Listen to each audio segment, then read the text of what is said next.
Bonsoir à tous, merci d'être avec nous ce soir pour vivre une soirée politique exceptionnelle, puisque ce soir vous allez pouvoir suivre en direct sur BFM Nice Côte d'Azur et sur le site internet de Nice Matin le grand débat des candidats de Menton.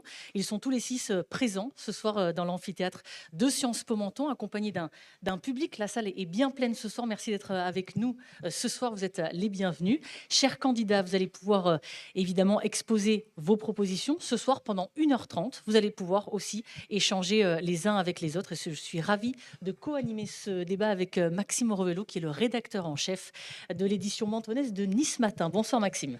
Bonsoir Laurie, bonsoir à tous. Ravi de partager avec vous ce moment de la vie politique mentonnaise. Pour démarrer, je vais vous présenter très rapidement les candidats qui ont accepté notre invitation au débat ce soir. Par ordre alphabétique, Florent Champion, bonsoir. Bonsoir. Vous êtes un ancien adjoint de la majorité d'Yves Juel, ancien délégué aux affaires sociales, ancien adjoint aux finances aux côtés d'Yves Juel, avant de passer dans l'opposition.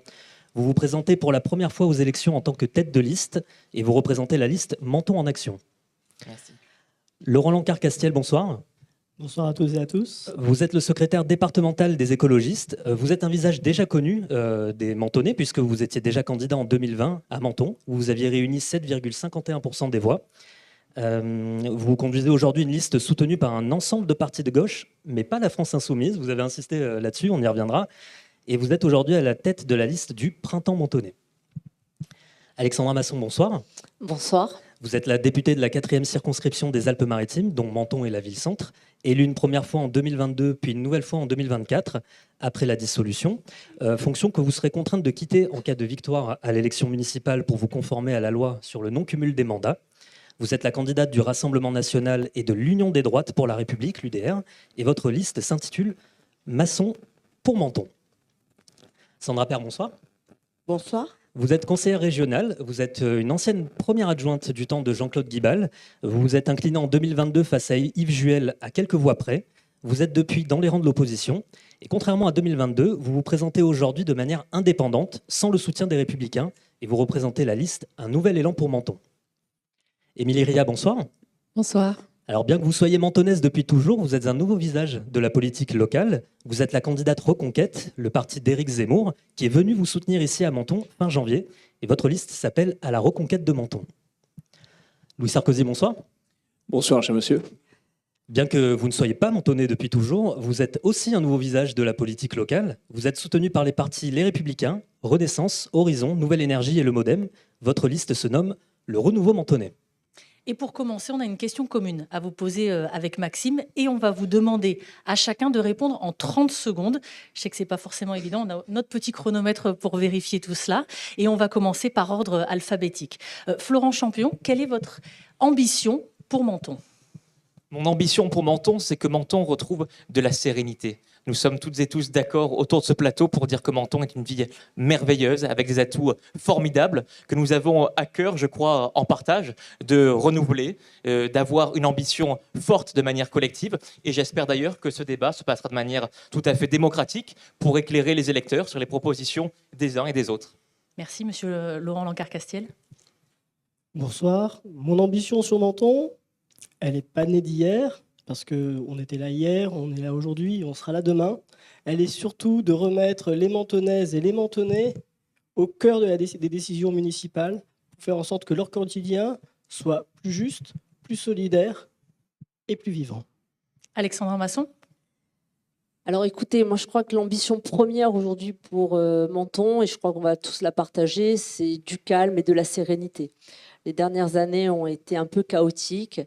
Et moi, je voudrais vraiment y remettre de la transparence, de la compétence et l'envie d'une vision partagée par le plus grand nombre de Mentonnais qui aujourd'hui aller de l'avant et construire sur des racines qui sont des racines fortes, une identité que beaucoup de gens nous envient, je pense, pas qu'en France, même beaucoup plus loin. Et vraiment qu'on ait ensemble un nouveau destin et qu'on puisse écrire un nouveau Menton pour demain. Sandra Père. Mon ambition pour Menton, c'est de pouvoir mettre en application les projets que l'on a créés avec les Mentonnais par rapport aux ateliers participatifs, à la consultation citoyenne. Toutes ces informations, tous ces besoins, toutes ces attentes qui sont remontées, je souhaite les mettre en application, retrouver de la sérénité, du calme et donner un nouvel élan à Menton. Émilie Ria. Alors, mon ambition pour Menton, ça serait finalement que le quotidien des Mentonnais soit facilité, que ce soit une ville où on puisse vivre, grandir, travailler et vieillir sereinement.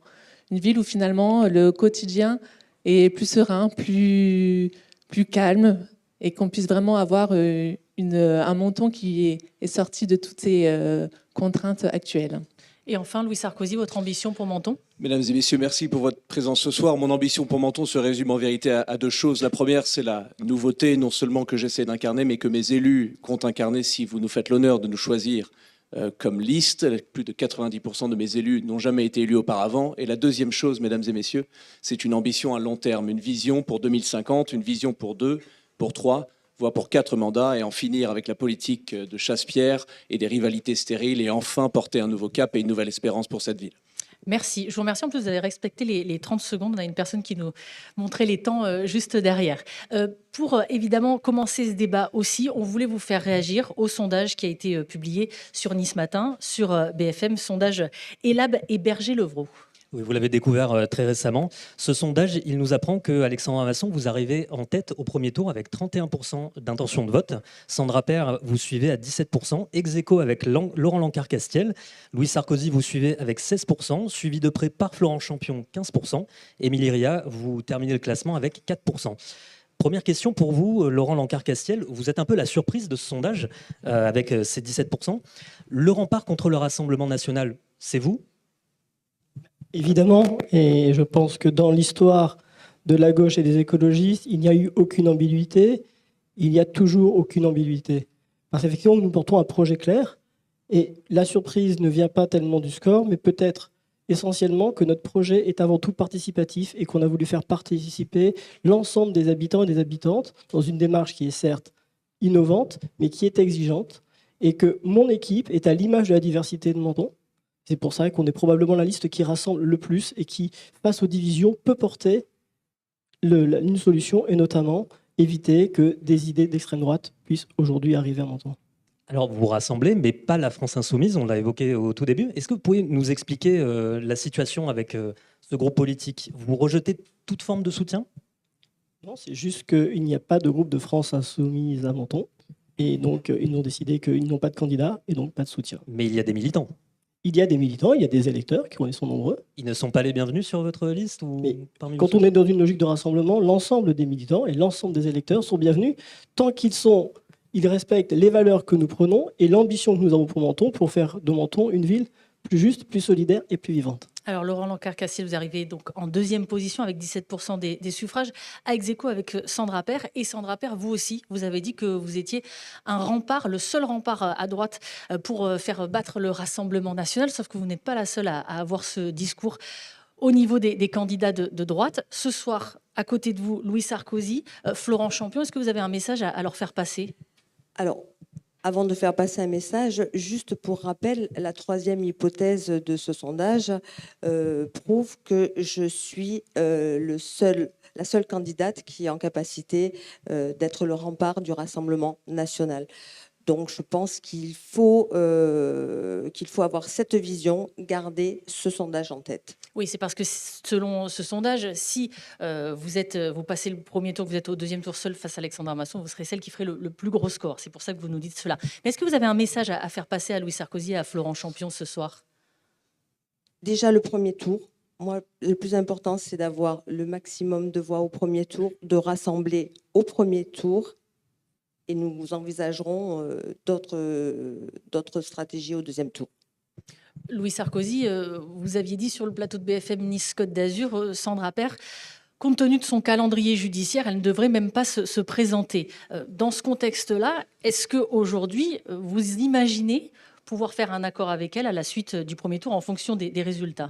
Merci pour votre question, chère madame. Déjà, si vous me permettez, j'aimerais ne pas raisonner en termes de rempart face au Rassemblement national. Peut-être que je me dissocie par rapport aux autres candidats de droite ici, mesdames et messieurs, mais je ne considère pas que le Rassemblement national est un parti de fascistes ou un parti contre lequel on devrait ériger un tel front républicain. Madame Masson est une candidate qui propose des propositions assez sérieuses pour cette ville et elle doit être traitée, et ses militants et ses soutiens, comme tel. C'est le premier point. Et le deuxième point, et je le dis avec énormément d'estime pour Madame Père, d'ailleurs je ne dis rien sur ce plateau que je n'ai pas eu la chance de lui dire en privé, je considère que sa situation judiciaire doit être un sujet de cette élection municipale, même si, et là je me permets de me répéter encore une fois, parce que nous avons déjà eu cette conversation sur votre plateau, on peut remettre en question la validité ou la justificative de cette condamnation qui, il semblerait, empêche aux Mentonnais une vraie considération politique pour leur choix de futur maire. On peut dire que cette condamnation est propre à être remise en question, mais je pense que c'est tout à l'honneur des électeurs d'être au courant de ce calendrier judiciaire parce qu'il a une échéance politique. La vérité, c'est que si aujourd'hui vous votez pour Madame Père, il y a des considérations judiciaires à prendre en compte. Il n'y a absolument rien de personnel, aucune animosité, aucune hostilité à le souligner. Sandra Père.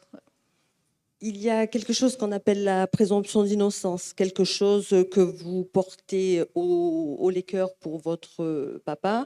Il y a la présomption d'innocence aussi par rapport à Madame Le Pen. Donc j'aimerais que vous respectiez cette présomption d'innocence. J'ai déposé ma liste à la préfecture avec l'ensemble des candidats. Ma liste a été acceptée. Ça fait 4 ans que je me bats pour Menton, corps et âme, et je continuerai de me battre pour Menton, corps et âme. Sandra Père, c'est un projet, c'est une équipe. Laurent Champion, évidemment, votre position aussi est intéressante puisque vous faites partie de la droite. D'ailleurs, vous êtes un soutien de David Lisnard qui a créé le parti Nouvelle Énergie. Vous avez dit, là aussi, parce qu'on fait des hypothèses évidemment sur l'entre-deux tours, vous avez dit à ce moment-là, il faudra réaliser un accord. Est-ce que vous pouvez être plus clair avec ça et nous dire ce que vous avez derrière la tête ? Avant un second tour, il y a d'abord un premier tour. Ça n'a échappé à personne. Moi, quand j'ai fait acte de candidature, je ne me suis pas engagé contre quelqu'un en particulier. Je me suis engagé pour porter un projet pour Menton. Parce que Menton, à la différence de certains, c'est ma ville, ce n'est pas de l'opportunisme politique, ce n'est pas non plus une question de revanche. Je veux être dans une démarche positive pour porter un projet pour les Mentonnais, qui puisse améliorer le quotidien des Mentonnais. C'est sur cette ligne que nous avons commencé cette campagne, avec toute l'équipe qui m'accompagne à mes côtés, et nous voulons continuer en ce sens. Les Mentonnais en ont marre de ces polémiques stériles, de ces hypothèses de premier, second tour. Ils veulent qu'on leur parle du quotidien. Et ça sera notre ligne directrice jusqu'au bout du premier tour, parler du quotidien et du concret des Mentonnais. Le reste, on verra au second tour.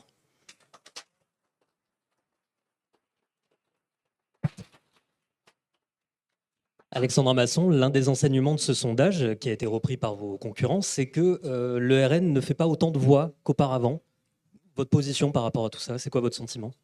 Alors, je ne suis pas totalement évidemment d'accord avec vous. Moi, je pense déjà dans un premier temps que je vais quand même remercier tous les gens qui ont été sondés, à peu près 400 personnes, qui m'ont donc mis très haut dans les sondages et qui confirment quand même qu'on a effectivement, au fil du temps, depuis 2021, 2022, 2024, on a des résultats qui augmentent. Les scrutins locaux ne sont pas des scrutins nationaux. Ça ne vous a pas échappé, le débat qui vient d'y avoir entre mes adversaires montre que le grand bloc LR macroniste de manière très large, au niveau national et au niveau local, a tendance à être disloqué, a tendance à se taper dessus, a tendance à ne pas avoir une grande colonne vertébrale. Et moi, je vous avoue que tout ça, depuis 2021, ça ne m'a pas beaucoup intéressé. Ce qui m'intéresse réellement, c'est de faire changer au niveau national et au niveau local le mode de gouvernance. Je crois profondément qu'aujourd'hui, ce qui intéresse les gens qui sont dans la salle, c'est comment on va gouverner Menton demain, comment on va s'occuper de Menton demain. Et moi, ce qui m'intéresse, c'est pas tant de commenter les sondages, même s'ils existent et qu'il faut faire avec, et que quand on est devant, c'est plus agréable que quand on est derrière. Mais je crois que c'est vraiment pas ça qui intéresse les gens. Ce qui intéresse les gens aujourd'hui, c'est la solidité de ce que je porte depuis 2021. Je n'ai jamais varié. Je suis très à l'aise dans cette union UDR-RN que nous portons maintenant depuis 2024 avec Éric Ciotti, Jordan Bardella. Et j'avance comme ça tranquillement. Et je crois que c'est ce que les gens attendent. Un peu de cohérence en politique, un peu de mesures qui sont rassurantes. Je vois beaucoup de choses qui ne sont pas rassurantes dans beaucoup de programmes.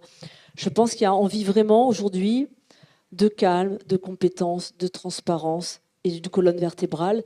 Ce qu'hélas, beaucoup de partis ont perdu et ce sondage en est l'exemple. Qu'est-ce qui n'est pas rassurant, Madame Masson? Vous avez des exemples à nous donner? Oui, je trouve que c'est pas rassurant de voir des gens qui sont dans des calculs de deuxième tour sans vendre leur projet, sans expliquer aux Mentonnais, voilà vraiment ce que je vais faire. On voit bien On va en parler évidemment des projets des uns et des oui, autres. on va en parler, mais on voit bien que dans les arrière-boutiques, depuis la sortie du sondage, c'est pour ça que les sondages qui sortent très tôt, c'est toujours très gênant. Hein. Ça en train d'essayer de négocier, de voir, de ci, de là. Et on le sait, les fusions de liste, ça marche difficilement.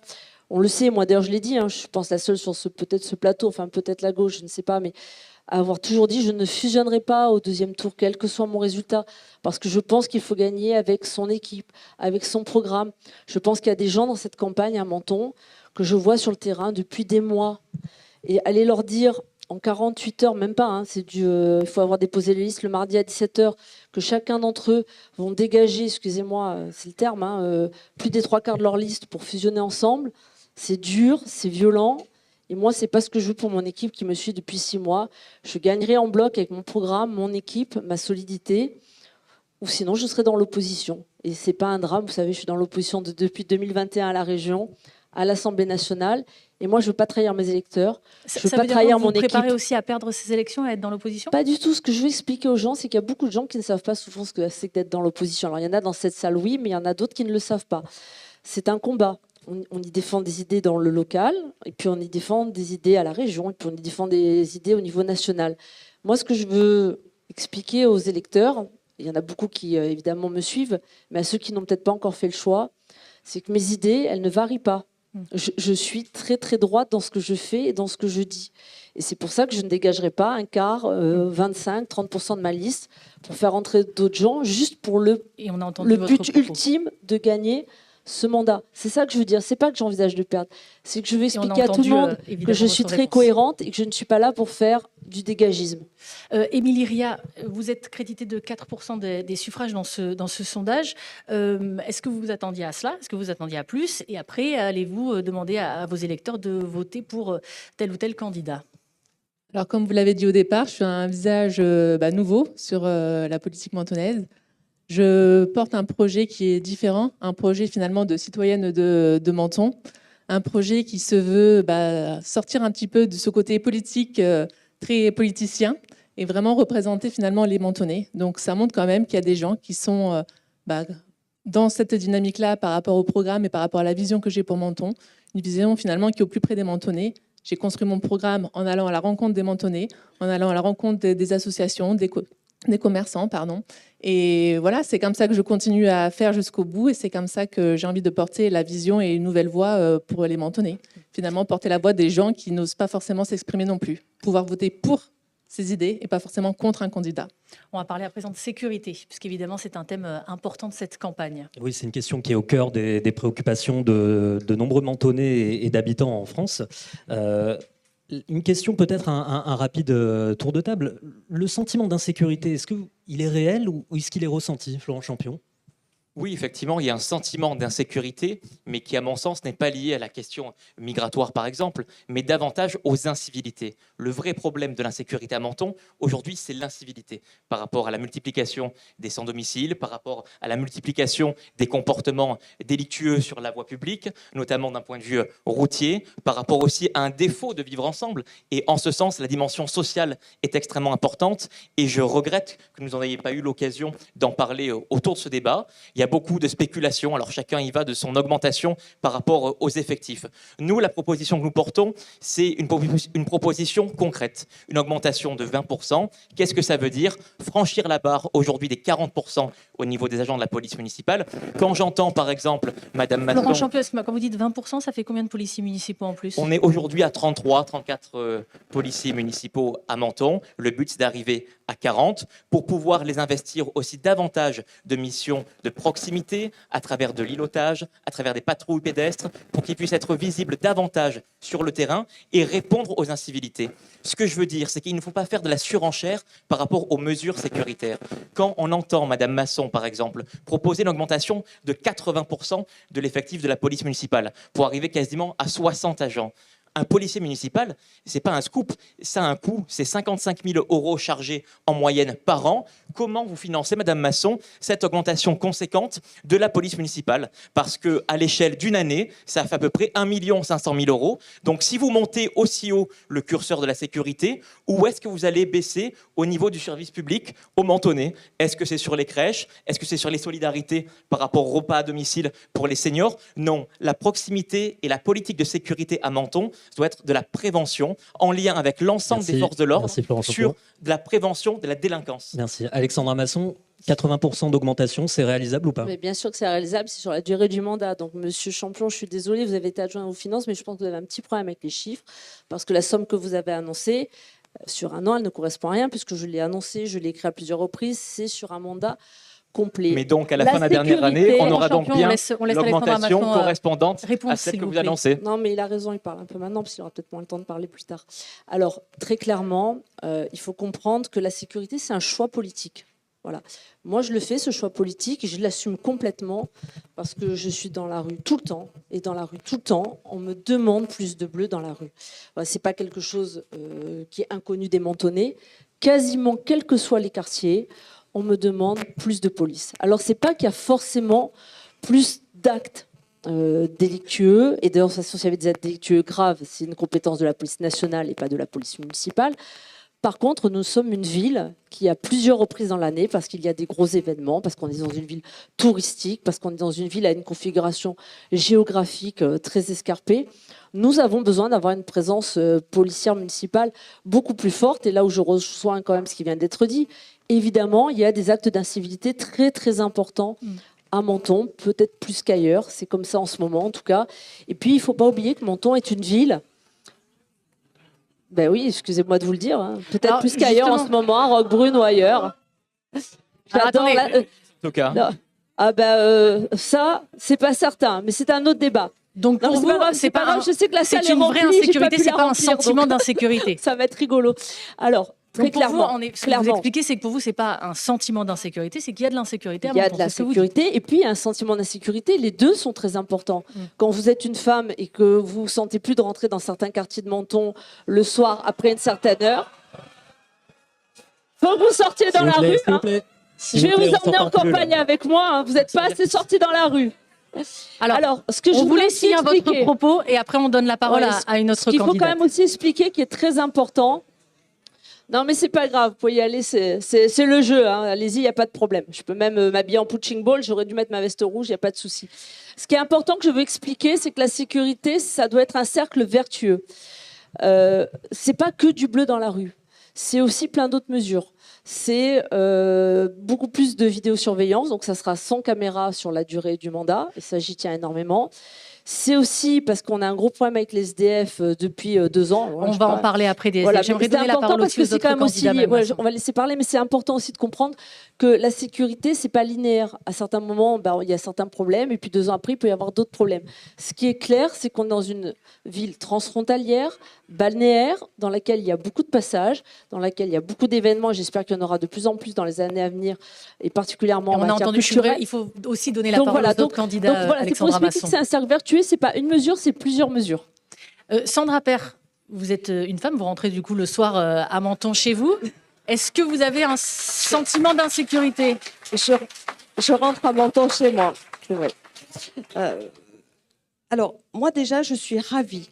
Je suis ravie parce que lorsque j'ai lancé ma campagne le 25 janvier, j'avais dit qu'il fallait du bleu dans la rue, plus de bleu dans la rue. Et je tiens à tous vous remercier parce que vous avez suivi la même ligne que moi. Alors, vous demandez une augmentation des effectifs de police municipale de l'ordre de 50%. De 50%. On passerait de 32 à 48. Du bleu dans la rue, donc de l'îlotage. De l'îlotage, c'est une présence policière dans les différents quartiers. Une BAC de nuit, j'appelle BAC, mais elle ne s'appellera pas comme ça, parce que pour ceux qui sont à Menton depuis très longtemps, vous saviez qu'à l'époque, il y avait, et Madame Masson le sait aussi, 147 policiers nationaux. Aujourd'hui, ils sont plus que 72. On n'a plus de BAC, on n'a plus de GSP et ils sont en sous-effectif. Donc 50% en plus. Des caméras de vidéoprotection et également des bornes d'appel d'urgence. Voilà. Louis Sarkozy, vous n'êtes pas pour, si je peux m'exprimer ainsi, la surenchère sécuritaire comme l'a qualifié Florent Champion, puisque si je ne me trompe pas, vous souhaitez une augmentation des effectifs de police municipale de l'ordre de 10 policiers. C'est exact, chère madame. Et permettez-moi de dire, j'ai eu l'occasion de débattre de ces sujets sur des plateaux nationaux et j'ai toujours trouvé insupportable la phrase « un sentiment d'insécurité ». La vérité, c'est que ce n'est pas un sentiment. La moindre constatation, mesdames et messieurs, des chiffres du ministère de l'Intérieur montrerait qu'il y a une augmentation des agressions à Menton sur un an de l'ordre de 70%. Ce n'est pas un sentiment. Ce n'est pas un sentiment, mesdames et messieurs. Ce n'est pas un sentiment, c'est une réalité. Où avez-vous eu ce chiffre?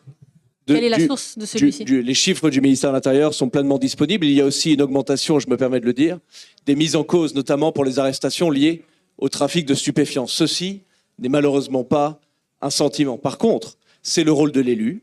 Il y a une insécurité grandissante à Menton, c'est un fait, et je pense que nous sommes tous autour de ce plateau prêts à le constater. Qu'est-ce qu'on fait donc? Nous proposons, vous avez raison, une augmentation de 10 postes de la police municipale. Et je dois vous dire que lors de la rédaction de notre programme, on avait un petit peu peur. On se dit 10 postes, c'est déjà une conséquence financière assez importante. Nous étions tout à fait surpris aussi de constater dans les programmes similaires une augmentation de 50 ou de 80% que nous considérons au Renouveau Mentonnais quelque chose d'un petit peu extravagant. Mais le constat reste le même. Nous proposons aussi le rétablissement d'une brigade anticriminelle qui a été supprimée ici. Madame Père a parfaitement raison de le souligner en 2017. Et si possible, je fais très attention, mesdames et messieurs, quand je dis ça, pour la simple et bonne raison que ça ne relève pas uniquement d'une compétence municipale, l'installation à Menton d'une cellule des renseignements territoriaux pour la simple et unique raison que nous avons une ville frontalière, que nous avons une ville à fort flux touristique et que ça semble parfaitement justifié. Et si vous me permettez de terminer sur ce point-là, il n'y a pas que des agressions et des trafics de stupéfiants à Menton.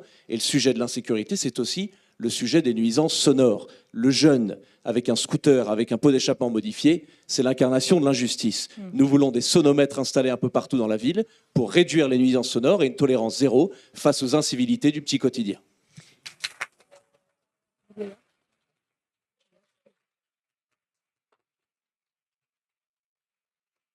Laurent Lancard-Castiel, la sécurité, c'est un choix politique, ce sont les propos de Madame Masson. Vous êtes en phase avec ça? Oui, je suis assez en phase sur le fait de dire que la sécurité, c'est un choix politique, mais c'est surtout et avant tout un service public. Et moi, ça me fait assez rigoler quand j'entends la droite qui commence à nous donner des leçons. Il y avait une politique de proximité, qui l'a supprimée? Ça n'a jamais été la gauche. Il y avait également d'autres mesures qui ont été mises en place. Qui a supprimé? Et quel est le seul gouvernement qui a jamais baissé les effectifs de police? C'est un gouvernement de droite. Donc, Mais ça veut dire quoi? Vous voulez augmenter les effectifs de la police municipale? Oui, mais moi je ne participe pas à cette course à l'échalote de allez, moins 20, moins 30. Non, mais on n'est pas au marché, ni à savoir. La question est une question de responsabilité. C'est dans quelle mesure peut-on le faire? Parce que si on augmente de 20, de 30, de 40 ou de 80%, on va aussi augmenter les besoins de la police municipale en matériel, en véhicules, et puis toutes les fonctions qui vont être des fonctions de support. Vous allez faire plus de fiches de paie, vous allez faire... Alors quand on me dit qu'on veut en même temps baisser le nombre de fonctionnaires et en même temps l'augmenter, à mon avis, les policiers municipaux sont des fonctionnaires. Enfin, je ne sais pas, à moins qu'ils aient changé de statut récemment et qu'ils viennent du ciel. Mais donc à un moment donné, c'est une question de responsabilité. Et je l'ai déjà dit à votre antenne, la première chose que nous mettrons en place, c'est un audit qui soit financier, mais qui soit aussi organisationnel et patrimonial, et qui permettra de comprendre, et avant de m'engager sur du moins 20, de plus 30 à plus 40, ou je ne sais pas combien, c'est de savoir quelles sont les capacités et quelles sont les marges de manœuvre que l'on a pour mettre en place notre politique de sécurité, sur laquelle on va revenir sur la police de proximité qui a disparu, avec un délégué à la tranquillité publique, car la première compétence et la seule compétence de la police municipale qui est bien définie, c'est la tranquillité publique. Au-delà, dès lors qu'il y a un délit, c'est de la compétence de la police municipale, de la police nationale, pardon. Donc c'est bien ça l'objectif. Et par rapport à ceux qui fantasment que la gauche n'aime pas la police, nous avons un ancien policier municipal dans notre équipe qui sera chargé de la tranquillité publique et qui était à la police aux frontières à Menton. Émilie Réa, évidemment, on a envie de vous entendre sur ce sujet également, et aussi sur une proposition que vous avez et qui a pour objectif d'éviter le surnombre de personnes sans abri dans les rues de Menton. Vous souhaitez fermer le CCAS, l'accueil de jour du CCAS. Alors d'abord, est-ce que vous pouvez nous répondre sur les effectifs de police municipale et ensuite sur cette proposition de fermer l'accueil de jour du CCAS? Alors pour commencer, je pense que la sécurité, c'est une de nos premières libertés, donc une de nos premières priorités. En effet, à Menton, on se rend compte que les chiffres sont en augmentation. Après, dans notre programme, on souhaite aussi augmenter d'une dizaine de policiers sur le mandat l'effectif. Une police municipale qui soit présente, qui soit réactive et qui ait des consignes et qui, pour le coup, suit des ordres qui permettent de pouvoir trouver de la tranquillité et lutter contre l'incivisme. En effet, on se rend compte là que ces dernières années, on a au niveau du CCS plus 78% de passages au niveau de l'accueil de jour. Donc, ce qui permet, lorsqu'on se balade dans Menton, de voir qu'en effet, il y a beaucoup de sans-abri, ou pas d'ailleurs, en tous les cas, beaucoup de zonards, qui soient au niveau du Bourrigot, qui soient au niveau du Carré, qui soient au niveau de la mairie, qui soient au niveau du Bastion. Peu importe, on en voit, et de plus en plus, et des personnes qui sont relativement jeunes. Mais pourquoi fermer l'accueil de jour du CCAS Parce que pour moi, l'accueil de jour, utile pour résoudre cette l'accueil de problématique. jour, pour moi, ne répond pas à un problème. Pour moi, ça fait une pompe aspirante. C'est souvent des gens qui viennent soit des pays de l'Est, soit de Nice. Et pour le coup, ça attire du monde. Pour moi, il faut le fermer et mettre en place une autre solution pour les personnes qui se trouvent dans une difficulté. Des Mentonnais, à tout moment de sa vie, peut avoir une problématique.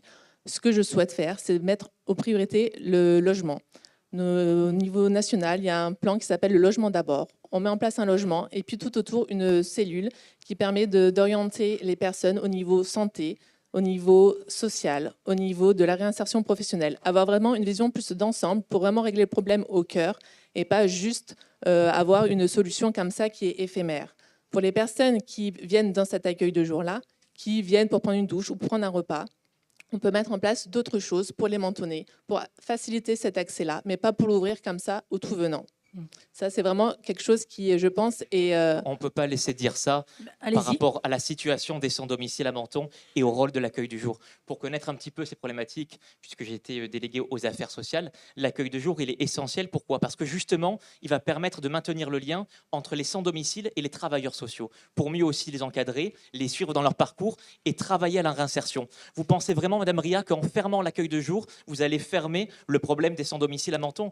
C'est absolument pas réaliste et envisageable de le penser comme ça. Il y a des personnes aujourd'hui qui sont sans domicile, qui ne sont pas du tout adaptées, excusez-moi, mais c'est encore la réalité du terrain qui parle, à être logées dans un logement classique, conventionnel. Il y a des étapes pour ça, il y a de l'accompagnement. Et l'accueil de jour aujourd'hui, il est indispensable pour maintenir ce lien social et travailler sur des parcours en vue de l'insertion derrière. Justement, la mise en place d'une équipe mobile.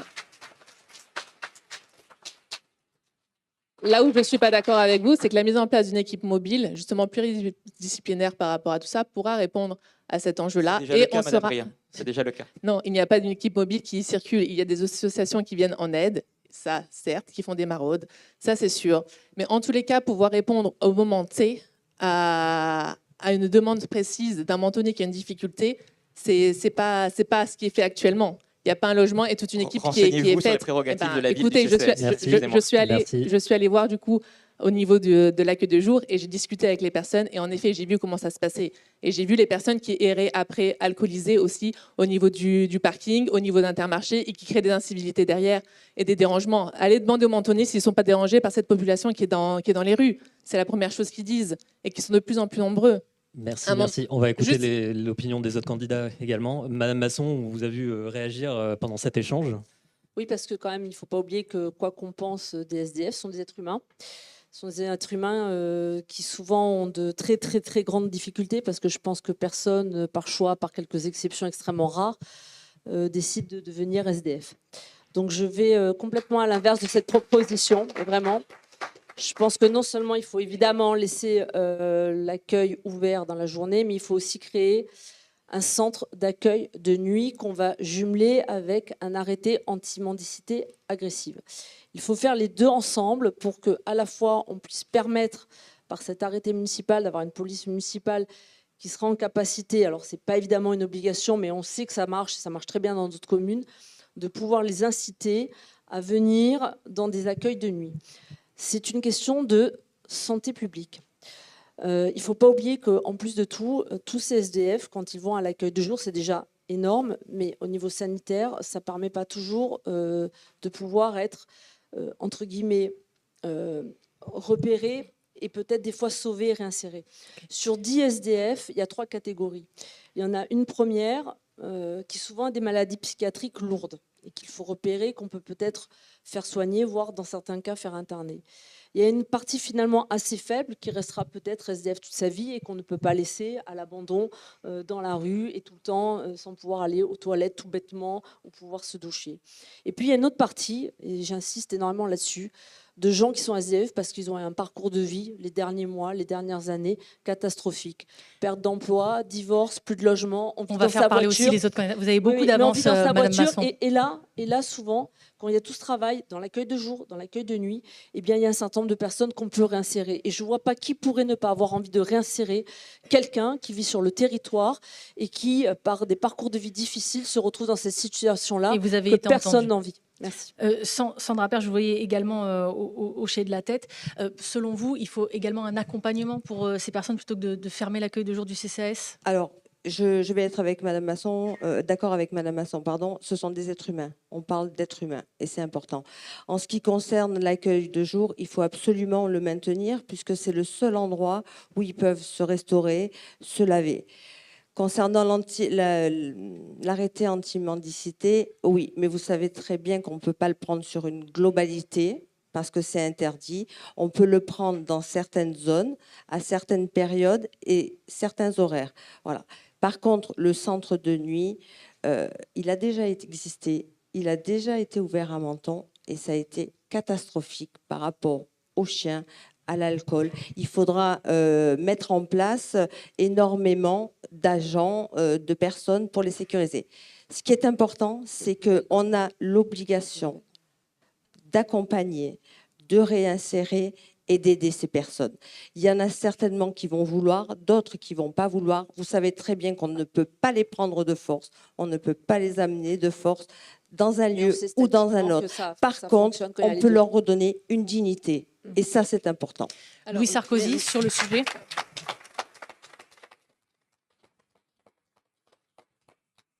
Merci Madame, je partage bien évidemment ce qui a été dit sur ce plateau. J'invite d'ailleurs toutes les Mentonnaises et tous les Mentonnais à visiter la Croix-Rouge de Menton où une dame retraitée met beaucoup de son temps et beaucoup de son argent pour s'en occuper. Et ce n'est pas le seul endroit, cet accueil de jour où les Mentonnais sont accueillis, sont douchés et sont nourris. C'est aussi à la Croix-Rouge et je compte souligner leur action. Nous proposons dans notre programme, parce que la vérité c'est que le traitement des SDS, mesdames et messieurs, est d'autant plus, si ce n'est quasiment un traitement social qu'un traitement des forces de l'ordre. Il faut faire très attention quand on est candidat lors d'une élection municipale à faire des promesses sur l'impact que la police municipale peut avoir sur le traitement d'un SDS. Nous ne pouvons pas les toucher. Nous ne pouvons pas les déplacer s'ils ne commettent pas un crime ou un délit, s'ils ne sont pas alcoolisés et ne représentent pas une menace à l'ordre public. Alors nous proposons au Renouveau Mentonnais la création justement d'une brigade sociale avec l'accompagnement de la police municipale, d'abord pour repérer les troubles psychiques, les troubles cognitifs lourds, les séparer du reste de la population des SDS et faciliter leur réinsertion. Nous proposons aussi, pour les Mentonnais en difficulté, suite à un divorce, suite à une catastrophe, la création de logements d'urgence à Menton. C'est un scandale que Roquebrune, qui est une commune pourtant bien plus petite que Menton, dispose de tels logements d'urgence et que Menton n'en a que peu ou n'en a pas. Nous proposons la création de 10 logements d'urgence sur un bail de 3, 6 ou 9 mois avec un suivi des forces de l'ordre pour pouvoir faciliter la réinsertion et le logement de ces personnes quand ils qualifient aux critères qui seront soulignés dans notre programme.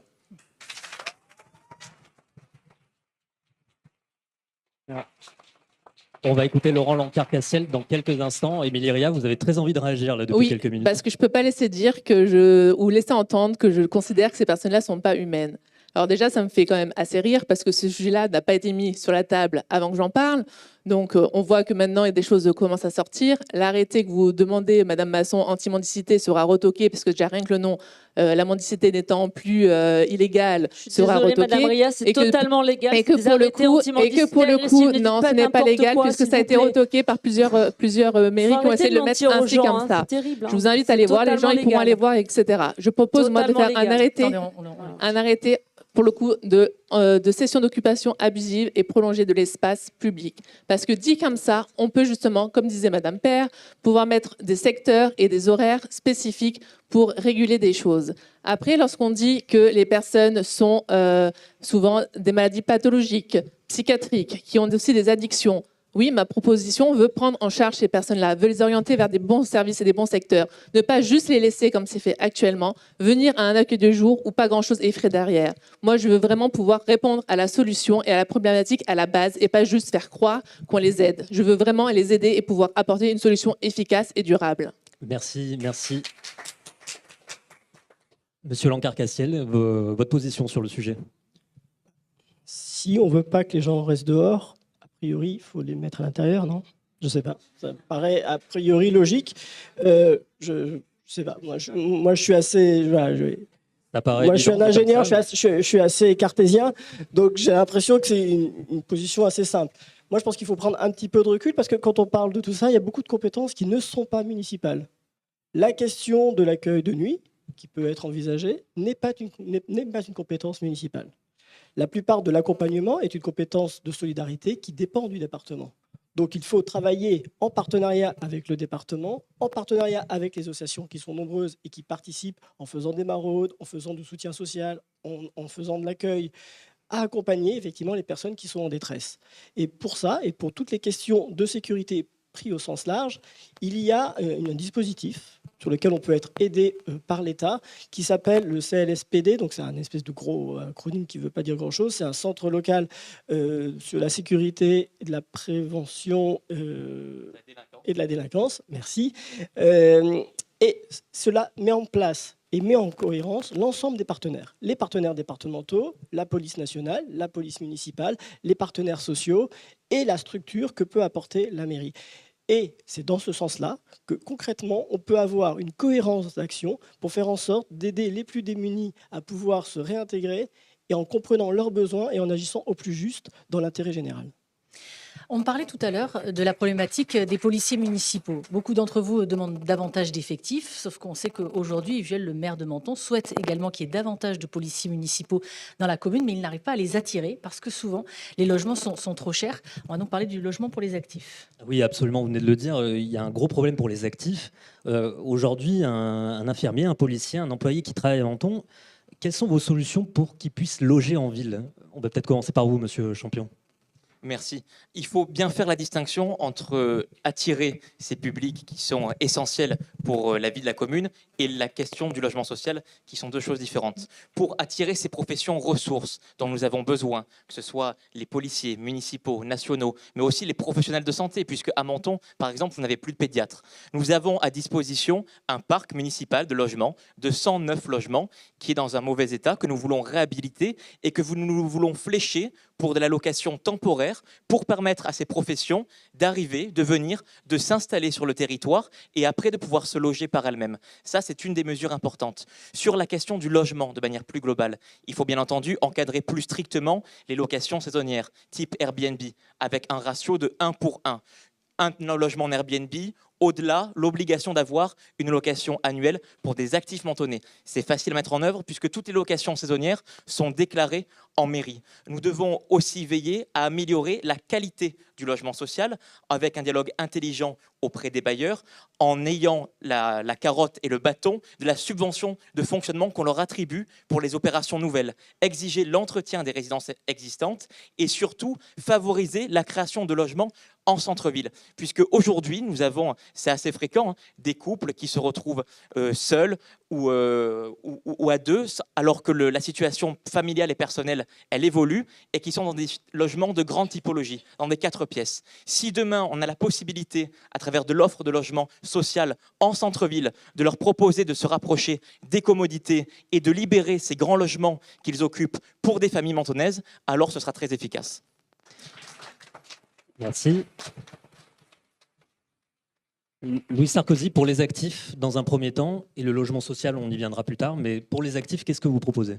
Merci, cher monsieur. Le logement est la priorité de notre campagne. Quelques chiffres, si vous me permettez, pour meubler mon propos. Menton, cette ville magnifique, c'est 52% de résidences secondaires, c'est près de 9% du parc dans la location touristique saisonnière, et ce, avec près d'1 millier de Mentonnais, un petit peu moins, sur les listes d'attente des logements sociaux. Je me permets de vous le dire, c'est absolument inacceptable et tout à fait troublant. Nous proposons la régulation, et je rejoins ici Monsieur Champion, des locations touristiques saisonnières, si nommées Airbnb, bien qu'il y ait plus de prestataires, et notamment les multipropriétaires, parce que soyons clairs, dans le Airbnb, le sujet n'est pas la petite retraitée qui a 2 logements et qui met le 2e en Airbnb pour arrondir sa retraite. Ce n'est pas elle le problème, elle n'est pas la cause de la crise du logement. Le sujet, c'est les multipropriétaires, c'est les gens qui ont 15, qui ont 20, qui ont 25 logements. Nous proposons au Renouveau Mentonnais de mettre la moitié de ces logements à partir de 4 dans la location de longue durée et d'exiger cela sous peine de contravention. Comme M. Champion l'a souligné, tous ces logements, les Airbnb,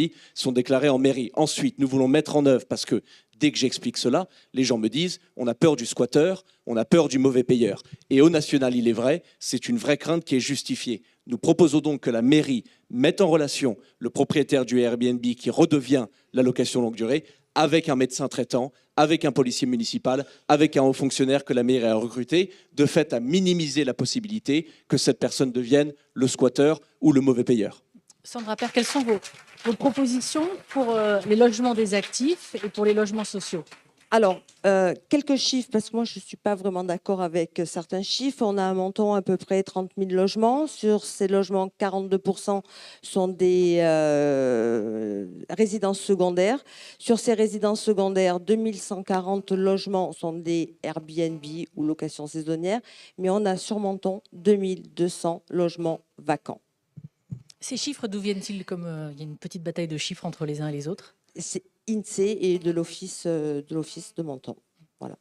Donc, ce que nous proposons, nous, c'est d'avoir un réel levier par rapport à ces logements vacants, avoir une convention ou une diminution peut-être de la taxe sur les logements vacants. Nous proposons aussi de réhabiliter, rénover et surélever pour créer de nouveaux logements. Vous pourriez en créer combien en surélevant les immeubles? Ben, pas 12 000 ou pas 9 000. C'est pour ça que je vous pose la question, c'est pour savoir Non. dans quel ordre vous pourriez en construire davantage. Alors, il faut savoir quand même que là, à Menton, il y a 8 permis qui ont été attribués, qui sont toujours en cours. Depuis 2022 à 2025, il va y avoir 444 logements qui vont sortir. Il y a encore 3 permis derrière qui vont arriver, certainement l'îlot Jeanne d'Arc, la rue l'îlot des Sœurs Munet. Ce qui est important, c'est qu'il faut maîtriser aussi la construction. Sinon, on ne maîtrise pas la construction, on va avoir des problèmes de stationnement, comme tout le monde a déjà. On va avoir une saturation de la circulation et on va avoir aussi un souci avec nos établissements privés et nos réseaux et nos crèches et nos écoles. Donc, on a des logements qui sont vacants. Il faut absolument exercer un levier, réguler les Airbnb aussi parce qu'ils ne sont pas tous déclarés. Voilà ce que nous proposons. Également les logements qui appartiennent à la mairie, où il y a souvent des anciens fonctionnaires qui ne sont plus, peut-être les remettre, les rénover et les réattribuer. Émilie Ria, vous allez nous donner vos propositions pour le logement des actifs. Également sur les logements sociaux, vous ne souhaitez pas en construire davantage, vous êtes plus pour payer l'amende qu'aujourd'hui d'ailleurs la commune paye à hauteur de plus d'1 million d'euros. Tout à fait. Je pense que Menton doit rester une ville à taille humaine. Et pour qu'elle reste une ville à taille humaine, il faut réhabiliter et arrêter de bétonner. On voit déjà bien les difficultés qu'on a à circuler, à stationner, d'avoir des places en crèche, d'accéder aux services de la municipalité. Et pour ça, à mon sens, il faut du coup réhabiliter les logements. Au niveau des logements pour les actifs, en effet, nous aussi, nous sommes partisans de faire des logements pour attirer les policiers, les infirmiers, les médecins, les professions qui ont du mal à venir ici et se loger, pour pouvoir, dans le cas d'une mutation ou même dans le cadre d'un choix, pouvoir avoir un temps de présence dans un logement de la municipalité avant de trouver son logement derrière. Parce qu'on sait la difficulté que c'est de pouvoir se loger à Menton. On est aussi pour réguler les Airbnb, forcément, en termes de durée, en termes de localité, vérifier qu'ils soient bien mentionnés au niveau de la mairie sur le répertoire pour pouvoir justement après mettre en place des amendes si cela n'est pas respecté. On souhaite aussi, au bout du 3e logement, faire un équivalent en location de longue durée. Par rapport à la loi SRU, en effet, on est pour payer les pénalités et favoriser du coup la réhabilitation. Mais ça veut dire quoi? Vous êtes contre les logements sociaux? C'est pas être contre les logements sociaux. On voit que Menton, finalement, quand il y a des logements sociaux, on devient un peu le déversoir de Nice. Ça amène une autre population. Et ça, c'est pas quelque chose. Oui, pour moi, on est le déversoir de Nice si on continue comme ça à avoir les logements sociaux qui continuent de se créer parce qu'on voit que c'est pas au Mentonais que ça profite. Le maire n'a pas, du coup, une mainmise sur les dossiers qui interviennent au niveau des logements sociaux. Et pour le coup, on se retrouve avec des priorités qui sont autres et qui sont extérieures à la ville. Donc, on ne résout pas le problème pour les Mentonnais. Au sujet des logements sociaux et puis des logements collectifs aussi, vous allez vous exprimer, Alexandra Masson. Au niveau des logements sociaux, vous souhaitez la création d'un office HLM du Mentonais. Pas HLM, un office du logement. D'un office du logement, mais c'est pour créer du logement social. Pas que. Pas que, mais la plupart, ce sont des logements pas sociaux. Pas que. Donc, alors, votre proposition n'est pas tout à fait claire pour elle est parfaitement pour tous. Claire, vous allez pouvoir vous exprimer à ce sujet. Et d'ailleurs, je me permets, il y a beaucoup de candidats qui considèrent que c'est irréalisable et que ce n'est pas possible de financer une telle proposition. Alors, allez-y, éclairez-nous sur cette proposition. Tout à fait, avec grand plaisir. Alors, pour commencer, je pense que le constat logement, il est le même à peu près pour tout le monde. Au niveau des chiffres, on ne va pas les recommenter. Il y a 3 problématiques logement qui m'ont amené à vous expliquer après qu'il faut créer un EPIC qui est une compétence logement, est une compétence aujourd'hui de la communauté d'agglomération de la Riviera française. On a un problème de logement, social, c'est évident, on n'en a pas assez, mais après on en construira, mais on ne pourra pas non plus pousser les murs éternellement. On a un énorme problème de logement intermédiaire pour ce que j'appelle les professions du régalien, c'est-à-dire la sécurité, la santé, l'éducation. On a beaucoup de mal à recruter effectivement dans tous ces domaines d'activité parce que ce ne sont pas des salaires forcément extrêmement élevés. Les prix des locations dans les logements libres sont très élevés à Menton et il n'y a quasiment pas de produits sur le marché. C'est la raison pour laquelle effectivement on a du mal dans le logement intermédiaire à trouver des logements intéressants pour ce type d'emploi. Et puis enfin, on a le problème des logements saisonniers, dits Airbnb, qui effectivement pullulent à l'heure actuelle, alors que la moitié déjà du parc est en résidence secondaire. Donc c'est un gros problème. Et je le dis, vous avez énormément d'avance par rapport aux autres candidats. Alors, du coup, vous avez exposé la situation. Est-ce que vous pouvez clairement exposer vos propositions de manière concise, s'il vous plaît, sinon vous ne pouvez plus parler du tout. Ce serait dommage. On applique la loi Le Meur qui a été votée en 2024 à l'Assemblée nationale qui permet de faire des modifications dans le PLU pour avoir des servitudes de résidence principale dans certains quartiers sur certains types de bâtiments qu'on va construire.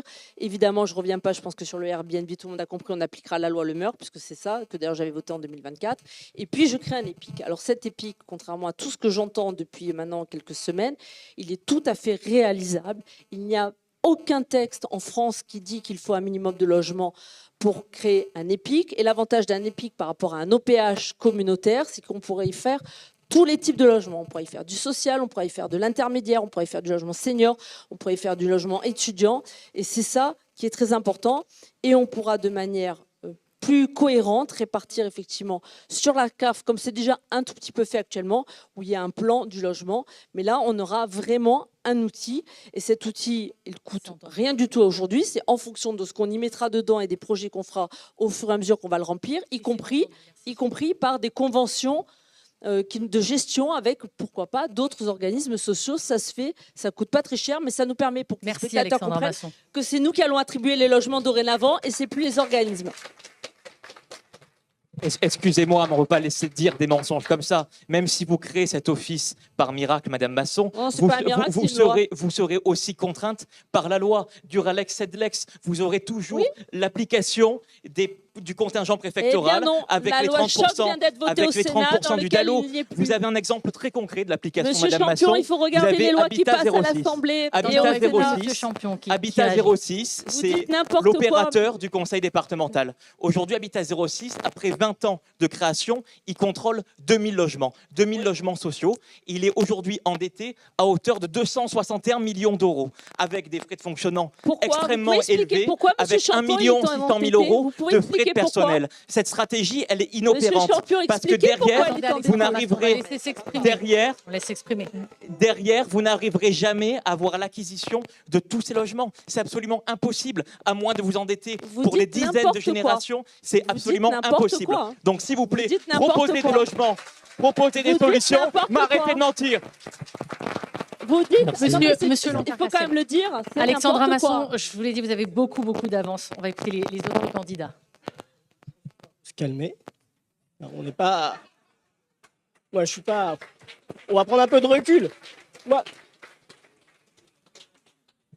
Moi, je suis quand même ravi d'entendre les droites nous dire qu'il faut réguler le logement, alors qu'elles ont laissé la jungle s'emparer de la question du logement depuis 40 ans. Et donc, je trouve que c'est un énorme progrès que l'on peut avoir. Et donc, on peut remercier la loi SRU. Nous avons, je vais être assez concis. Vous avez un peu de temps. Très bien. Je vous remercie d'appuyer sur ma capacité de synthèse.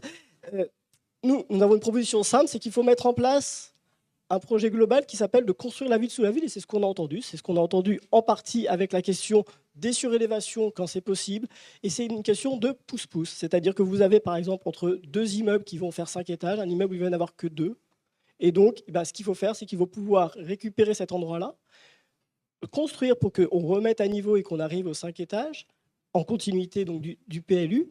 Et donc, en fait, ce travail-là, c'est un travail de pouce-pouce, c'est-à-dire que c'est de la dentelle. Et pour cela, on a besoin d'une agence foncière. C'est-à-dire qu'une agence foncière va acheter les terrains au fur et à mesure, elle va les revaloriser, comme on fait de la promotion immobilière. Et c'est comme ça qu'on va pouvoir créer du logement, si on ne veut pas bétonner plus que ça. Et puis la deuxième solution, qu'à un moment donné, personne n'a dit, si vraiment le vrai problème que l'on a à Menton, c'est la question de la concurrence déloyale.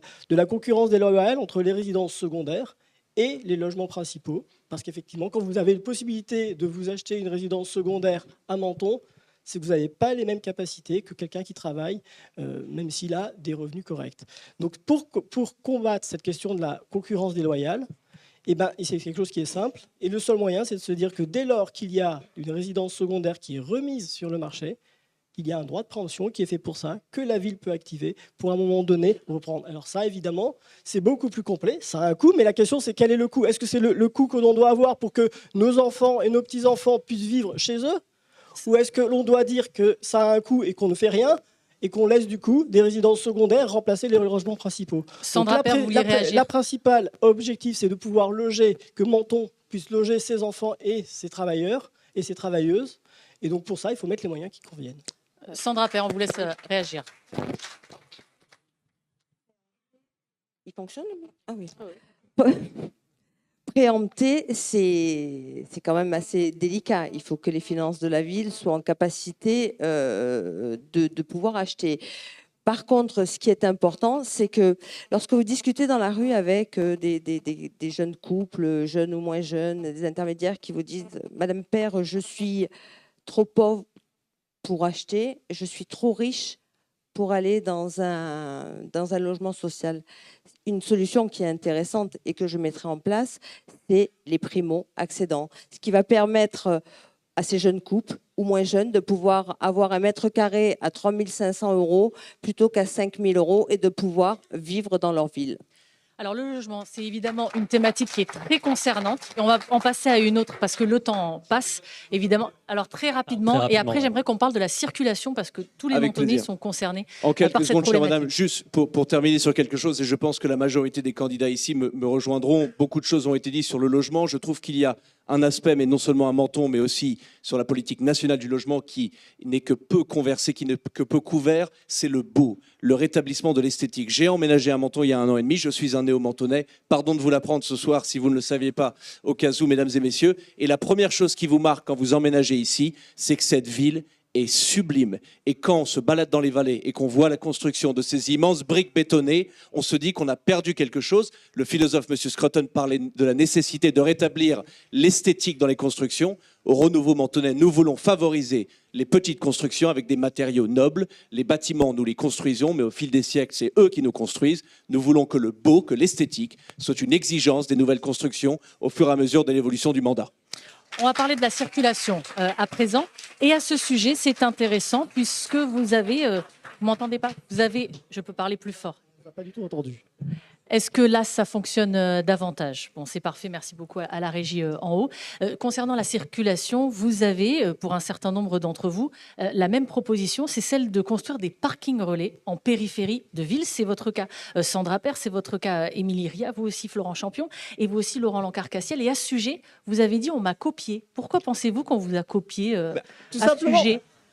Tout simplement parce que quand du coup, je suis arrivé à Menton en 2013, et que j'ai participé à la campagne de 2014, j'ai proposé à l'époque, effectivement, qu'il y ait des parcs relais aux 3 entrées de l'agglomération, donc le nord à Saint-Roman, l'est à Gare-Avant, et à l'ouest, la base de Roquebrune, à côté de la gare. Et à l'époque, peut-être parce que j'étais visionnaire, mais tout le monde m'a pris pour un fou. Quand j'ai repris cette proposition il y a 20 ans avec notre liste écolo-citoyenne, là, on m'a juste pris pour un précurseur et qu'aujourd'hui que je vois qu'il apparaît dans 4 ou 5 ou 6 des 6 programmes, je me dis que finalement, on devrait faire confiance aux écologistes pour avoir une vision d'avenir. Et finalement, pourquoi attendre 20 ans alors qu'on aurait pu avoir 10 ans d'avance? Et c'est peut-être cette vision du territoire que l'on a et que l'on partage en fait avec et que l'on a construit avec les Mentonnais et les Mentonnaises depuis plus d'1 an et demi avec notre démarche participative. Et c'est pour ça que nous proposons quelque chose d'assez simple, qui a été mis un peu partout et qui fonctionne bien, c'est que notamment à Saint-Roman, on crée un grand parc relais, et en plus qui est demandé notamment par le directeur de l'Intermarché, parce qu'il n'a pas assez d'espace, et il est en demande de stationnement. Donc on crée un grand espace de stationnement, on bloque la circulation de tous les gens qui entrent et qui sortent, parce que le problème de la circulation à Menton, c'est le trafic de transit. Et quand moi je vois des Italiens qui vont le matin à Monaco et qui passent par la basse, avant qu'elle soit fermée, et qui sature la circulation à Menton, à un moment donné, c'est ça qui est insupportable. Si on baisse de 2% la circulation, on a une circulation fluide pour les Mentonnais et les Mentonnaises. Et donc, on fait un parc relais en haut, et entre les deux, on fait une coulée verte avec un couloir, un site propre bus, ou peut-être un tramway en fonction des moyens qu'on aura. Et donc, et des capacités d'investissement, d'où l'importance d'avoir un audit. Et donc cette coulée verte, effectivement, dans la continuité des jardins Biovès, voilà comment on reconstruit la ville et comment on fait à un moment donné que cette ville n'est plus considérée comme une autoroute d'entrée de ville, mais qu'on peut avoir une ville où chacun se sente bien. Alors, Émilie Ria, vous souhaitez aussi 2 parkings relais et un 3e au niveau du port, puisque vous souhaitez développer une navette maritime. Est-ce que vous pouvez nous expliquer davantage cette proposition ? Tout à fait. Alors, on voit bien que la circulation est un enjeu pour Menton. En effet, les parkings relais, c'est une solution. Parking relais et de covoiturage. Il ne faut pas oublier qu'il faut à ce moment-là aussi voir la rotation des bus, parce qu'actuellement, au niveau des vallées, on est quand même très mal desservi, à part la ligne qui va au Reseda. Donc, il faut aussi avoir toute une dynamique à repenser les transports en commun autour pour pouvoir apporter des solutions aussi aux Mentonnais dans leur quotidien. Et en effet, on est parti sur la voie maritime, qui est pour le coup une voie qui est tout à découvrir. Il y a déjà des navettes qui existent au niveau privé entre l'Italie et Monaco. Donc c'est quelque chose qui est envisageable, qui demande une vision politique et une envie politique en lien avec Monaco et l'Italie, nos partenaires transfrontaliers. Et en effet, ça permettrait de libérer un petit peu d'espace au niveau des routes en empruntant la voie maritime. Le parking relais permettrait justement de pouvoir se garer, accéder à la navette maritime au niveau du Vieux-Port et prendre à ce moment-là le bateau pour aller sur Monaco. Quid, on va me dire, de mauvaises conditions météorologiques. Alors c'est sûr, elle ne pourra pas faire toute l'année, mais si on prend en tous les cas le bateau le matin et que le soir, malheureusement, les conditions météorologiques ont changé, l'emplacement du coup de ce parking relais-là permettra de reprendre le train à ce moment et d'arriver au niveau de la gare de Menton-Gare-Avant et de réaccéder à sa voiture sans trop de difficultés. Florent Champion, vous dodelinez de la tête. Oui, non, je travaille dans le domaine maritime à Monaco. Alors, la question des navettes maritimes entre la France et la Principauté, c'est un serpent de mer, sans vouloir faire de mauvais jeux de mots. Mais alors, elles sont tout à fait possibles et envisageables en bonne saison, de manière peut-être touristique, en complément d'une activité saisonnière, mais pas du tout sur l'année. D'un point de vue économique, en termes de transport, par rapport aux conditions météo, comme vous l'évoquiez, quel est l'intérêt pour un usager? Moi, je travaille sur Monaco, j'ai pris pendant longtemps le train. Quel est l'intérêt de prendre la voiture pour aller partir de chez moi, aller me garer au port de Menton, prendre le bateau, faire une demi-heure de trajet, arriver au parking de Fontvieille et repartir vers la place du Casino à Monaco? Finalement, je mets autant de temps qu'en train. Donc, il n'y a aucun avantage comparatif à utiliser ce dispositif qui n'est pas du tout réaliste. Ce qu'il faut par contre, en complément de la proposition faite par Monsieur Lancard, notre Nostradamus à tous, sur la question des parkings relais, c'est à pouvoir les relier à la mobilité, à l'offre de transport public. Parce qu'aujourd'hui, on a un vrai écueil sur le transport public, sur les bus qui sont trop chers, pas assez accessibles, pas assez fréquents en termes de rotation. Alors, on va me répondre que c'est une compétence communautaire. Certes, c'est une compétence communautaire, mais il faut que le maire de Menton, qui plus est a vocation à être président de la CARF, exige, quitte à mettre de l'argent aussi sur la table, d'avoir une offre de transport beaucoup plus large, beaucoup plus fréquente et beaucoup plus accessible, surtout sur les vallées, pour mieux desservir les axes vallée-centre-ville. Sandra Père. Sandra Père, à la fois sur les parkings relais et puis sur la navette maritime. Alors, juste pour répondre, il me semble, Monsieur Champollion, que vous siégez à la communauté d'agglomération et que, voilà, il me semble bien que c'est une compétence, les transports, une compétence de la carte, et qu'on a refait il n'y a pas très longtemps la DSP, donc la délégation de service public. Donc il aurait peut-être fallu réagir aussi à ce moment-là par rapport au transport. Mais c'est vrai que l'offre de service. Vous savez qu'on peut avenanter une DSP. Ça s'appelle, oui, on peut la modifier ou on peut y mettre un avenant. Il n'y a pas de souci. Pour moi, 2 parkings relais, un à Saint-Roman, là où on va construire notre maison des jeunes, notre espace sportif, et un autre parking à Rondelli, où on aura notre coulée verte. Nous, on ne l'aura pas dans le Careil, on l'aura à Rondelli.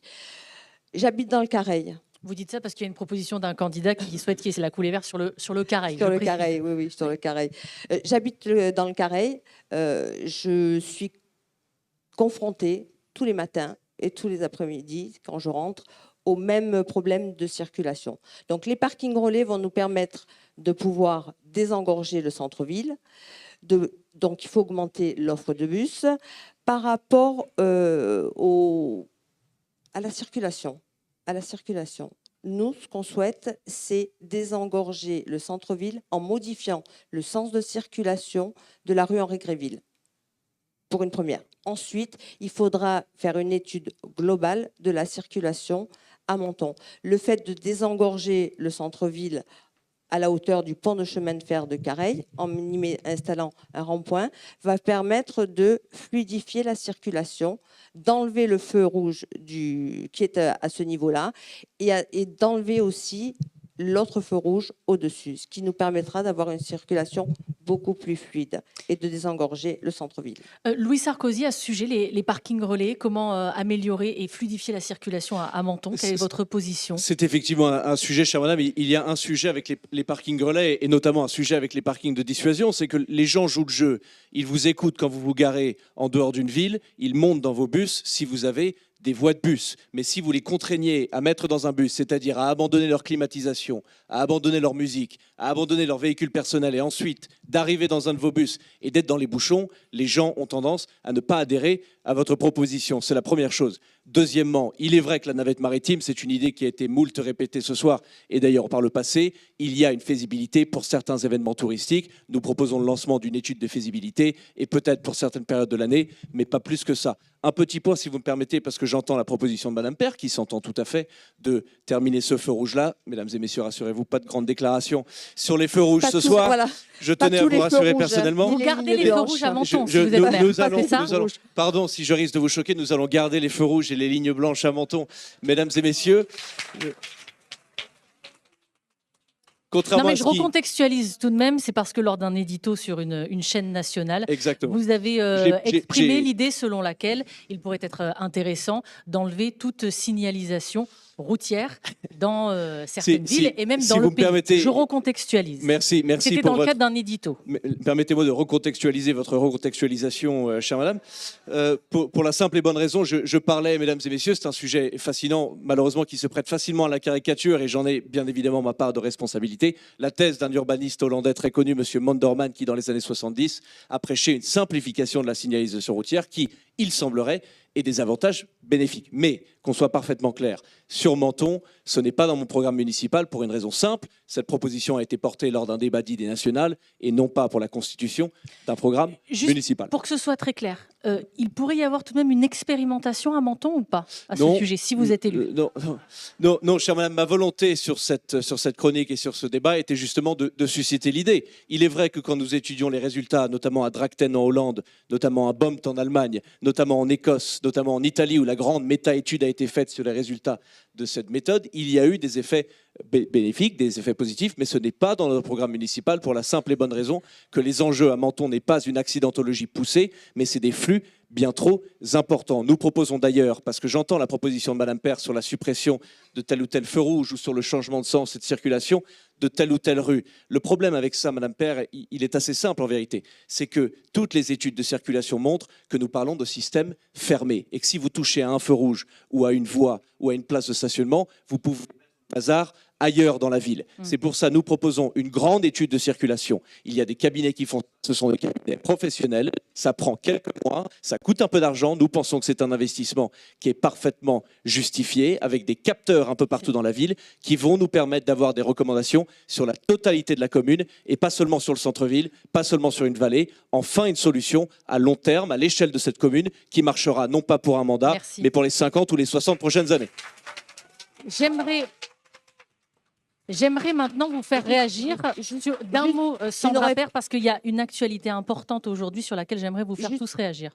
Allez-y, Sandra Père, d'un mot. Je tiens juste à vous préciser que l'étude, je l'ai.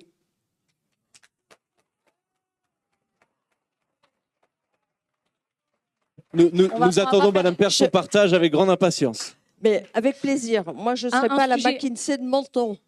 Un sujet d'actualité, on va passer Personne ne vous accuse de l'être, à la madame. prochaine thématique. Aujourd'hui, s'est ouvert un procès à Marseille, celui de la Société des ports de Menton, dans laquelle Yves Juel et Mathieu Messina sont entendus. Yves Juel, le maire actuel, Mathieu Messina, qui est l'un de ses anciens adjoints. Dans cette affaire, il est question de détournement de fonds, au moins 700 000 euros, pour éventuellement avoir financé en partie la campagne municipale de 2022 d'Yves Juel. Alors, je ne vais pas vous demander à tout un chacun de réagir sur une procédure judiciaire qui est en cours, seulement sur l'avenir de la Société des ports de Menton. J'aimerais savoir quelles sont vos différentes propositions. Alexandra Masson, vous souhaitez notamment que ce soit repris en régie municipale. Pourquoi est-ce que ça serait mieux ? Tout à fait. Premièrement, parce que cette Excusez-moi, je vous demande de répondre de manière concise, parce que sinon, Oui. on ne peut pas vous entendre sur tous les Là, c'est sujets. vrai, vous comme savez que je avez n'ai pas pu le voir parlé sur les auparavant. transports quand même. Hein. C'est pour Donc cette là, raison que vous n'avez pas parlé, donc parce j'ai que un vous peu avez d'avance beaucoup là sur la Donc je vous préviens. Alors, l'ESPL de Port de Menton, clairement, il y a eu beaucoup d'affaires depuis maintenant plusieurs années. Donc, je considère qu'elle a extrêmement mauvaise réputation et qu'en plus, il y avait deux personnes morales à l'intérieur, qu'il y en a une qui a décidé de partir, qui est le conseil départemental, et que donc aujourd'hui, et je l'avais déjà dit avant que le conseil départemental s'en aille, la meilleure solution, c'est d'assainir complètement la situation, de reprendre la gestion des deux ports de Menton en régime municipal et d'assainir complètement la situation avec un audit juridique financier RH, reprise en activité. Et derrière, évidemment, on pourra se poser la question sur toute la partie, puisque c'est un des grands projets que j'ai dans mon programme, la requalification complète qui va de la fin des Sablettes jusqu'à la frontière, et qui donc inclut Rondelli et les ports. Et là, il y aura certainement une réflexion, mais je veux que ce projet, je n'ai pas fait de dessin d'IA comme certains des candidats l'ont fait, je ne leur reproche pas, mais moi, je ne l'ai pas fait parce que c'est un projet de long terme, de requalification qu'on travaillera avec une modification du PLU, avec les services de l'État, avec évidemment la population, avec les usagers du port, pour requalifier complètement la totalité de ce site qui va, donc je le répète, de Rondelli à la frontière italienne. Voilà. Donc c'est vraiment le grand projet des 15-20 prochaines années de Menton, de refaire complètement toute cette zone-là. Et ça ne se fait pas en 2 coups de cuillère à peau. Ça va se faire tranquillement avec les Mentonnais, avec les élus, avec les services de l'État. Et il y aura un très beau projet construit là-bas avec tout le monde. Sandra Père, la gestion des ports elle a été longuement évoquée en conseil municipal. Aujourd'hui, qu'est-ce que vous envisagez? Depuis le début avec mon groupe d'opposition, puisque je siège dans l'opposition, nous avions alerté. Dès les premiers prémices, nous avions alerté. Et c'est avec regret que certains élus qui ont démissionné il n'y a pas très longtemps ou d'autres élus n'ont pas pris la peine de nous écouter et de nous entendre et de cautionner tout ce qui s'était passé et tout ce qui s'est passé à cette ESPL. Vous avez alerté sur quoi précisément? Sur les dérives, notamment de l'achat d'une Mercedes à 80 000 euros dès l'entrée. Voilà. Et ce n'est que la partie visible de l'iceberg, je sais bien. Mais si on avait réagi à ce moment-là, on n'en serait pas là maintenant.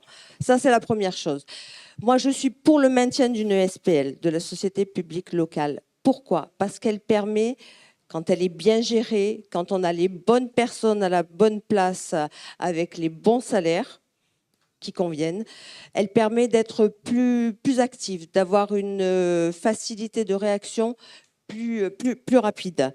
Donc, moi, je maintiendrai la SPL, certainement mettrai des anneaux en garantie d'usage, ce qui va nous permettre de maintenir le prix de nos anneaux, le prix des loyers des commerces et de pouvoir faire les travaux.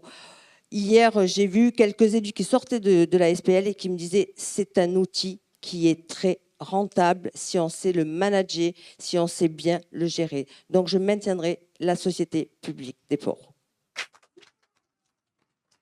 Très bien. Laurent Champion, la SPL, c'est l'avenir des ports? Alors, on a plusieurs possibilités. On a la régie, la SPL, le maintien de la SPL ou la DSP.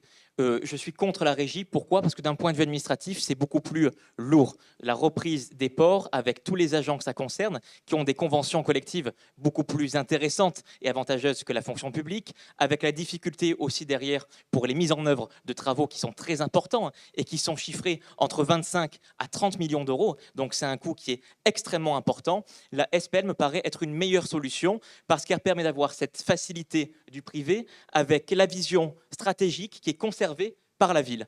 J'aimerais que la CAF puisse se porter en secours de département en tant qu'actionnaire minoritaire. Ça aurait aussi beaucoup plus de sens d'un point de vue de développement économique. Et il faut que cette SPL elle puisse être gérée par des professionnels. Et ça me fait sourire d'ailleurs d'entendre Madame Père, qui est défendue et qui est votée pour le maintien de Madame Marina Jarina, PDG, élue en tant que sa qualité de directrice générale, parce que demain, il faut qu'on puisse avoir un directeur général qualifié. C'est un vrai métier. Moi, je ne suis pas plombier, je ne vais pas faire les tuyaux chez vous. Donc, il faut avoir des personnes qualifiées qui gèrent les ports. On part de 1300 anneaux, de 50 commerces.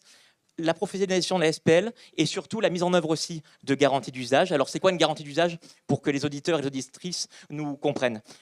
Quand vous avez un bateau qui est amarré au port, vous louez la place en général à l'année. Là, vous pouvez proposer sur une partie du port de la louer pour une période plus longue, pour 10, 15, 20, 30 ans. Et ça vous permet d'encaisser derrière les recettes nécessaires pour financer vous-même les travaux qui sont nécessaires et importants. Et grâce à ce mécanisme, on fera des ports de Menton un vrai levier économique de développement pour toute la ville.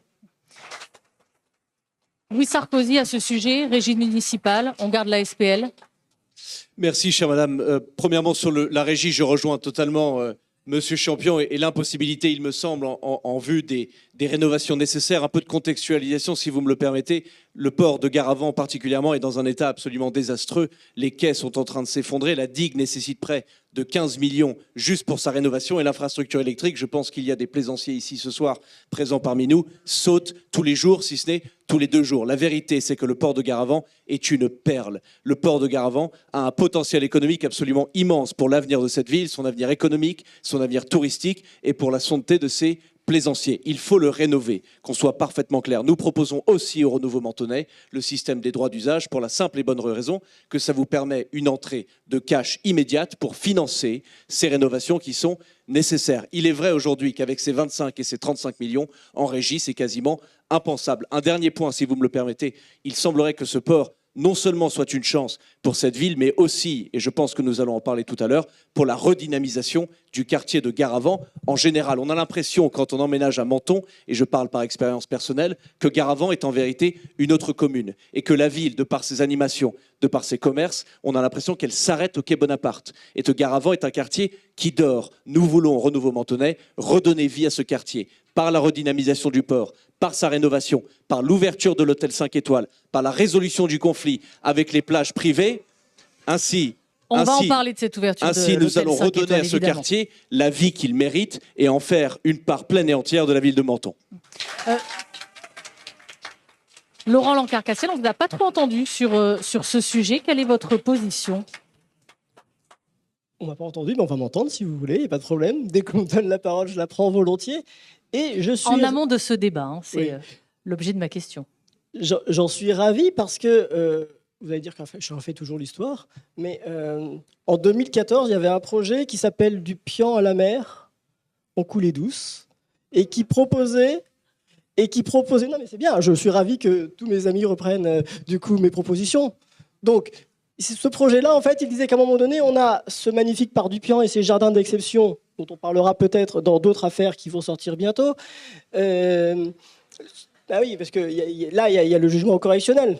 La semaine prochaine, il y a le jugement en harcèlement. Et puis bientôt, il y aura l'affaire des jardins d'exception qui ne va pas glorifier encore la ville une fois de plus.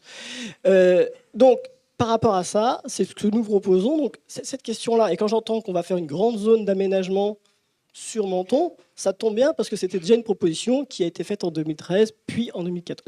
La question du port, moi, je n'ai pas de religion sur la question. Je ne sais pas a priori. La question, c'est que ce soit une régie ou une DSP ou une SPL, la question est comment est-ce qu'on réinjecte autant. La question de la garantie d'usage est une des solutions. Il faut savoir que c'est un pistolet à un coup. Alors effectivement, ça fait rentrer de l'argent rapidement tout de suite, mais ça veut dire que pendant les 10 prochaines années, on n'a pas après de capacité. Donc il faut bien y réfléchir, et plutôt que d'avoir... Vous savez, moi je préfère dire que je ne sais pas quelle est la forme juridique qu'aura une forme, plutôt que de choisir a priori une forme juridique et après de devoir courir après. Donc par contre, il y a des acteurs aujourd'hui, par rapport à la question de la compétence, qui sont complètement absents du territoire mentonnais. C'est le cas par exemple de la Société centrale d'équipement des territoires, donc la SET, qui est complètement absente et qui est reliée avec la Banque des territoires, qui est reliée à la Caisse des dépôts et consignations et qui peut apporter non seulement des compétences techniques, mais également des compétences organisationnelles et des compétences financières, parce qu'elle est notamment reliée à la Caisse des dépôts et consignations et la Banque des territoires qui peut apporter donc du coup un renouveau et une capacité de financement. Parce que moi j'entends bien, effectivement, il y a au moins 30 millions d'euros de travaux, il faut savoir comment on les finance. Mais si on veut financer tout ça, à un moment donné, il va falloir avoir des revenus et aller chercher là où ils sont. Et donc cette capacité, avant de définir une forme juridique qui, à mon avis, est le cadet des soucis, est de savoir quel territoire on veut faire. Et dans le grand projet d'entrée de ville que nous voulons faire, avec un parc relais, avec cette coulée verte qui reliera le Pian au littoral, avec la réfection du stade, qui inclura la question de la revalorisation de l'hôtel 5 étoiles. Pour conclure, s'il vous plaît, Laurent. Oui. Et donc, du coup, ce grand projet d'aménagement, je suis ravi qu'il soit repris par des amis, mais effectivement, il était déjà présent dans la DTA et nous le mettrons en place comme nous l'avons proposé depuis 10 ans. Émilie Ria, c'est à votre tour.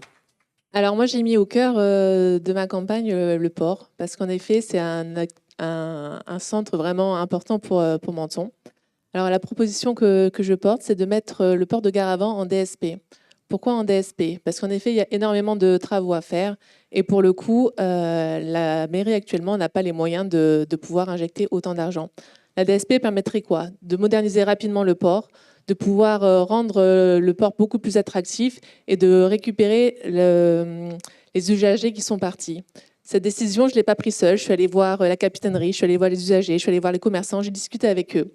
J'entends les réticences de certains en ayant peur de la DSP au vu de l'antécédent. L'antécédent ne porte pas sur la DSP, porte sur la façon dont ça a été géré, d'avoir signé un document qui disait que le port était en bon état et que finalement ce n'était pas le cas. La DSP permet aussi pour le maire d'avoir un contrat qui est vraiment précis et qui permet de mettre des conditions. Et je pense que la clé est vraiment dans ce contrat minutieux à faire avec les usagers du port pour pouvoir vraiment avoir une garantie et d'avoir un port qui est vite modernisé. Par rapport au port du vieux port, là, ça serait une SPL parce qu'il a un côté beaucoup plus local, beaucoup plus patrimonial et du coup permettrait de garder cet aspect-là. On va parler à présent du tourisme, parce que là, vous avez des projets qui sont différents les uns des autres. Louis Sarkozy, vous souhaitez notamment développer un tourisme 5 étoiles ici à Menton. Est-ce véritablement adapté ?